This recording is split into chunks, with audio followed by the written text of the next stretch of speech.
I'll never forget that day. I stood quietly by the casket, surrounded by friends and family mourning my father's sudden passing. It felt like my world had crumbled, and my heart was shattered. In the midst of it all, I spotted my husband, Thomas, casually looking around, seemingly unaffected by the sorrowful atmosphere. As I walked up to him, hoping he'd offer some comfort, he was instead admiring the room and fiddling with a candle holder placed nearby. "Thomas," I whispered, barely able to steady my voice. "Could you at least pretend to care? This is my father's funeral." He glanced at me with an expression that was almost mocking, his lips curling into a smirk. "Oh, Linda, you're so naive," he sneered. "Marrying you was part of my plan all along. Now I have control of your father's company." I froze, his words sinking in like a dagger. "What are you saying?" I stammered, feeling as if the ground was slipping from under me. Thomas's gaze hardened, and in a chillingly calm motion, he reached for the candle holder he'd been holding and, without warning, struck me on the head. A sharp, burning pain spread across my scalp as I stumbled backward, grasping at the nearest table for support, my vision blurring as I tried to steady myself. "You're not needed anymore," he said coldly as I fell to the floor, dazed and humiliated in front of those who were too shocked to react.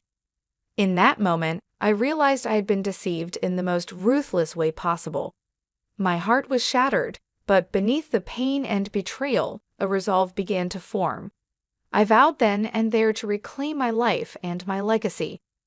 Thomas might have thought he'd broken me, but he was about to learn that he'd only ignited a fire that would fuel my determination to fight back.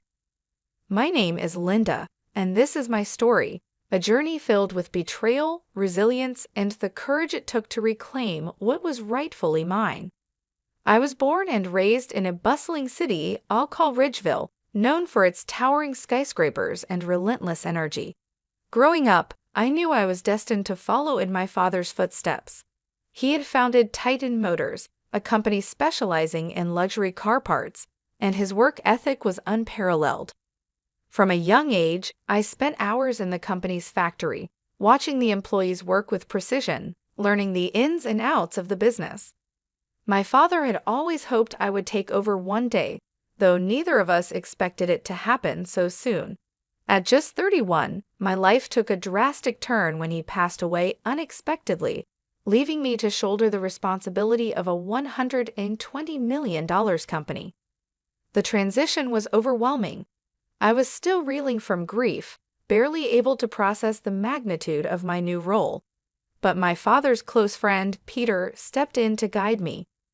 Peter was a seasoned businessman and the CEO of another company, Velocity Automotive, specializing in sports vehicles. His guidance was invaluable, and over time, I grew to see him as a mentor and even a father figure. "Linda," he would say, "you have the strength and the drive to lead Titan Motors. Your father believed in you, and so do I. Just trust yourself." His words were a lifeline during those dark days, giving me the confidence to persevere. With Peter's support, I slowly began to stabilize the company and rebuild my sense of purpose. Then, Peter introduced me to his son, Thomas, a few years older than me and charming in every way. Thomas managed one of Velocity's regional offices, and his confidence and charisma drew me in. Our connection was immediate, and within a year, we were married. At first, I thought I had found someone who understood the pressure of leading a company. Thomas seemed attentive, often reminding me of the importance of family and loyalty. "We're in this together, Linda," he'd say, squeezing my hand. But soon after our marriage, subtle shifts in his behavior began to appear. Thomas frequently dismissed Titan Motors, calling it a small-town operation that couldn't compete with larger firms like his own. "Maybe it's time to consider leaving," he suggested one morning over breakfast, his tone casual but his eyes cold. "People might start thinking I can't provide for you." His words stung, but I brushed them off, determined to protect my family's legacy. Titan Motors wasn't just a business, it was the heart of my father's life, and I couldn't abandon it so easily. But Thomas's disdain for the company and for me grew sharper with each passing month. I began to feel trapped in a marriage that felt less like a partnership and more like a cage. Things only worsened when Peter, my mentor, and the one person I trusted in that world, passed away unexpectedly. I was devastated, but Thomas's reaction at the funeral was what truly broke me. Instead of offering comfort, he looked as though he couldn't be bothered, laughing off my grief. That was when he revealed his plan, along with that brutal, callous blow to my head. After that encounter, my world felt shattered, but I was determined not to let Thomas's cruelty define me. Titan Motors was my father's legacy, and I would not allow Thomas to tarnish it. I took some time to recover and gather my strength, then decided to take immediate action. The first step was to consult with my attorney, Julia, a longtime family friend who had been by my side through thick and thin. When I told her what had happened, she was both furious and supportive. "Linda, I can't believe he would do something like this," Julia said, shaking her head. "We need to protect everything your father worked for." Together, we outlined a plan to sever all ties between Titan Motors and Velocity Automotive, the company Thomas now controlled. Since my father's passing, Titan Motors had been a significant partner for Velocity, providing resources and investments that helped keep Thomas's company afloat. If I could pull our contracts, it would destabilize Velocity's finances and strip away Thomas's control over our assets. When I told Julia my plan, she raised an eyebrow. "You know this is going to hit Velocity hard, right? Are you ready for that?" "Yes," I replied without hesitation. Thomas needs to understand that his actions have consequences. In the following days, Julia and I worked tirelessly to draft the termination agreements and notify our partners. The news spread quickly through the industry. Titan Motors was officially cutting all ties with Velocity Automotive. The effects were immediate. Velocity began to lose clients and revenue, and the once confident Thomas was left scrambling to keep his business together. I gathered my employees at Titan Motors to explain the changes. Standing before them, I felt a surge of pride in the work my father had built and the team that had supported him. "I know the last few weeks have been challenging," I said, meeting the eyes of everyone in the room. "But this is our chance to rebuild and make Titan Motors stronger than ever. We'll be forming new partnerships and expanding our Thomasets. I need each of you to bring your best, and together, we'll make this company something to be proud of." The team responded with applause and encouragement, their loyalty to the company and my family shining through. That support fueled my determination to succeed. I threw myself into the work, attending networking events and meeting with potential partners. Slowly but surely, Titan Motors began to thrive independently. As for Velocity, the company was struggling. Word got back to me that Thomas was facing mounting financial pressure and that many of his employees were resigning. A small part of me felt satisfaction knowing that his betrayal was costing him. But more than anything, I wanted Titan Motors to flourish, proving to myself and to the world that I could lead with strength and integrity. Then, one rainy afternoon, a former employee of Thomas's, Susan, showed up at my office, looking distressed. She shared how badly things had deteriorated at Velocity and how Thomas's mismanagement had left employees unpaid and unsupported. Susan's loyalty to her colleagues touched me, and I thanked her for having the courage to speak out. "It's not fair what he's done to everyone," she said, wiping away tears. "I just wanted you to know that people believe in you, Linda. They trust you." Her words strengthened my resolve even more. I knew I was on the right path, and nothing Thomas could do would stop me. The weeks that followed were a whirlwind of growth for Titan Motors. With new partnerships and innovative ideas flowing, the company was reaching new heights. The factory buzzed with energy, and my team was motivated and determined to help Titan Motors expand into a leader in the industry. I felt a renewed sense of purpose, proud to carry on my father's legacy and make him proud. But despite my focus on Titan Motors, I couldn't escape whispers about Thomas's deteriorating situation. His financial troubles had worsened, and Velocity Automotive was on the brink of collapse. Employees were leaving, clients were pulling out, and Thomas's arrogance had given way to desperation. I tried not to let his downfall distract me, but I couldn't shake the feeling that he wasn't done trying to sabotage me. One afternoon, during a meeting with my team, one of my managers mentioned a rumor they'd heard. "It sounds like things are really bad over at Velocity. I heard they're down to half their staff and are refusing to acknowledge the issues." I nodded thoughtfully. "We need to keep our focus here and continue to grow, no matter what's happening on his end. This is about building something strong and lasting," I told them, but a part of me couldn't help but feel sorry for the people left stranded by Thomas's reckless decisions. Then, one rainy Thursday, I received a call that sent a jolt through me. It was Julia, my attorney. "Linda," she said, her tone serious, "Thomas has filed for bankruptcy. He's looking to dissolve Velocity Automotive." The news hit hard. Despite everything, the idea of Thomas losing everything felt bittersweet. "What does this mean for us?" I asked, unsure of how this might impact Titan Motors. "Well, there's a chance he might try to go after some of Titan's assets to cover his debts," Julia warned. "We should be ready in case he makes any legal claims against you." My stomach turned. After all the work I'd done to secure Titan Motors' future, the thought of Thomas trying to pull us into his financial mess was infuriating. But I wasn't about to let him drag me down with him. "Let's tighten up all our contracts and prepare for anything he might try," I replied, my resolve hardening. I spent the next few days preparing, consulting with Julia, and ensuring that Titan Motors was protected from any potential legal maneuvers Thomas might attempt. Just when I thought I had everything under control, I overheard a conversation between two employees. "Did you hear? Thomas is accusing Linda of sabotaging Velocity's contracts," one of them said, her face twisted in disbelief. I felt a rush of anger. Thomas was now trying to ruin my reputation, blaming me for his own failures. That evening, I met with Julia again. "He's trying to smear my name," I said, frustration building. "We can't let him get away with this." "We'll gather all the evidence of his mismanagement," Julia suggested. "If you can show that his claims are baseless, it'll only strengthen your position in court." Determined to defend my father's legacy, I spent weeks gathering emails, reports, and testimonials from former employees like Susan.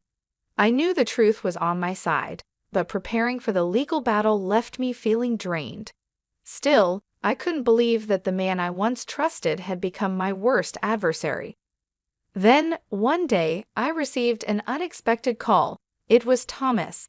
"Linda, we need to talk," he said, his voice cold and distant. "What could we possibly have to discuss?" I replied, feeling a mix of anger and anxiety. "We could come to an agreement," he said, his tone laced with arrogance. "There's still a way out of this for both of us." I didn't know what he was planning, but I knew one thing. I wasn't going to let him control my future any longer. I agreed to meet him, preparing myself for the final confrontation. This time, I would stand my ground and make it clear that my loyalty was to Titan Motors and to myself. The day of the meeting arrived, and I made my way to a small cafe on the outskirts of Ridgeville. It felt like neutral ground, a place where we could talk without the weight of our history pressing down on us. As I stepped inside, I spotted Thomas sitting at a table, his face tired and worn. He looked up at me with an expression that was once so familiar, but now felt like a mask hiding layers of bitterness. "Linda," he greeted me, his voice lacking the charm it once held. "Thomas," I replied coolly, taking a seat across from him. I could feel the tension thick in the air, a silence that seemed to carry the weight of every betrayal and broken promise. He sighed and rubbed the back of his neck, clearly uncomfortable. "Look, things have been difficult. I thought we could find a way to help each other," he began, his voice trying to sound sincere but failing. I leaned forward, meeting his gaze with unflinching resolve. "Help each other," I said, incredulous. "After everything you've done? You tried to destroy my family's legacy. You attacked me, lied to me, and even now, you're still trying to ruin my reputation. Why should I trust you?" Thomas's expression shifted, a flash of frustration crossing his face. "You don't understand," he said, his voice rising. "It's business, Linda. I was desperate. Desperate enough to betray me at my father's funeral and hit me with a candle holder." I reminded him, my voice laced with the anger and hurt I'd been holding back. He hesitated, and for a moment, I saw a flicker of regret in his eyes. But it quickly faded as his pride took over. "I know I made mistakes, but I didn't want things to turn out like this," he said. "I thought we could save both our companies if we worked together." "Work together?" I repeated, incredulous. "You've left nothing but damage in your wake, Thomas. I'm not interested in cleaning up your mess." A faint look of desperation crossed his face. "Listen, I can offer you a settlement," he said, lowering his voice. "If you help me secure a new partnership for Velocity, I'll drop my claims against Titan Motors."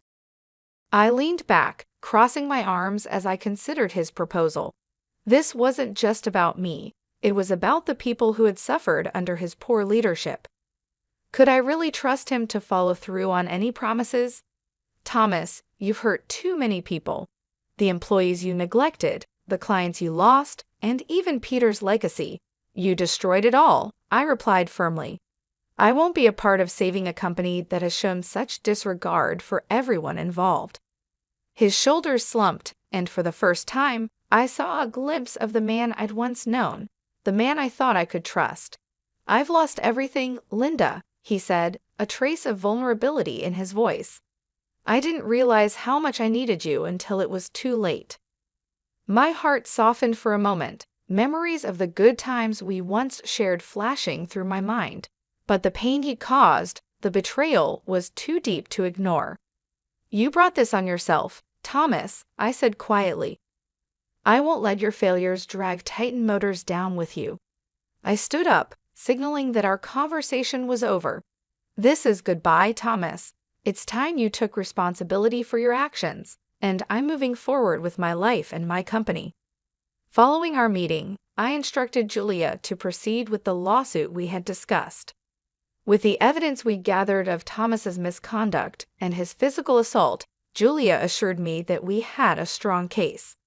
A few weeks later, we filed formal charges against Thomas, not only for the fraudulent attempts to sabotage Titan Motors, but also for the assault that took place at my father's funeral. In court, Thomas's behavior and mismanagement came to light. Witnesses, including Susan and other former Velocity employees, testified about his neglect and abuse of his staff. The assault charge was irrefutable, with witnesses from the funeral who had seen Thomas hit me with the candle holder. The judge showed no leniency, recognizing the premeditated nature of Thomas's actions. Thomas was sentenced to prison for assault and fraud, with additional fines levied against him for the damages he caused to Titan Motors.